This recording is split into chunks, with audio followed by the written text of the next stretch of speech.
Құрметті халайық, жақсы жаңалық естіп жатсыздар ма? Қуанышты жаңалық болғалы жатыр елімізде. Мына конституция қабылданғаннан кейін Тоқаевтың өзі айтты, елімізде рақымшылық жарияланады. Президенттің өзі осындай мәлімдемемен халықтың алдына шықты. Ойлаңыздар, енді елімізде амнистия басталғалы жатыр. Кешірім беру. Кімдерге кешірім беріледі? Кімдердің несі кешіріледі? Қандай нәрсеге рақымшылық жасалады? Соған байланысты Тоқаевтың өзі былай деген болатын. Өздеріңізге мәлім, былтыр қылмыстық жауапкершілікке тартылғандарға рақымшылық жасалды.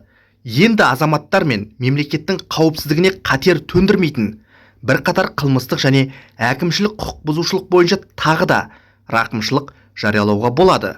Елімізде әкімшілік істер бойынша рақымшылық алғаш рет жасалатынын атап өткім келеді.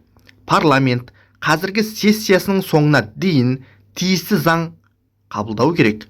Бұл негізгі заңдағы адамгершілік идеалдары мен прогрессивті құндылықтарды қоғамда орнықтыратын маңызды қадам деген болатын. Осыған байланысты депутаттардың ойлары неше түрліге кетіп жатыр енді. Президент қандай, парламенттегі депутаттар қандай адамдардың қылмысын, не болмаса құқық бұзушылығын кешіру мүмкін. Біреулер айтып жатыр, мысалы Ерлан Сайыров депутат. Оның айтуына қарағанда, елімізде бұндай нәрсенің болуы, бұл әлемде мысалы жаңа конституция қабылданған кезде билікте отырған адамдар халыққа осындай рақымшылық жариялануы, бұл әлемдік құбылыс. Яғни, мысалы Францияда қабылданса Францияда деген сияқты, Германияда конституция қабылданса Германияда деген сияқты.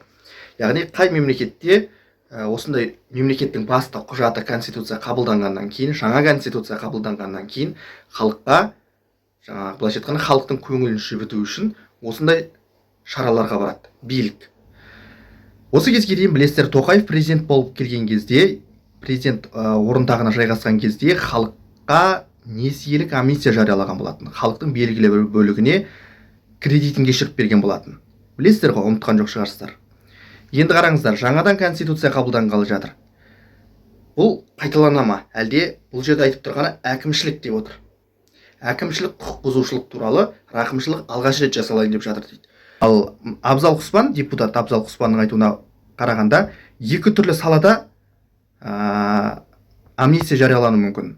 Оның біріншісі бұл салық мәселесі бойынша. Өйткені салық заңының жаңадан қабылдануы, кәсіпкерлер оған дайын болмады. Осылайша қаншама кәсіпкерлер заң бұзушылықтар жасады, соны кешіріп беру мүмкін мемлекет. Ал екіншісі бұл масаң күйде көлік жүргізгендерге қатысты қалай болады, қабылданған шешімдерді жібітіп, олардың кінәларын кешіріп беру. Яғни әртүрлі жағдай ғой енді. Біреулері жемқорларды кешірмейді деп жатыр, ауыр қылмыс жасағандарды кешірмейді. Енді бір депутаттар айтып жатыр, бұларды мемлекет гуманистік бағытта қимылдай отырып, азаматтары бір рет қателессе, оның кінәсін кешіріп беру керек деген сияқты айтып отыр. Ал енді алдағы уақыттары осыған байланысты билік нақты мәлімдеме жасайды. Бірақ бір анығы, Тоқаевтың өзі ашық түрде мәлімдеп, тағы да амнистияның болатынын, рақымшылықтың болатынын жариялады.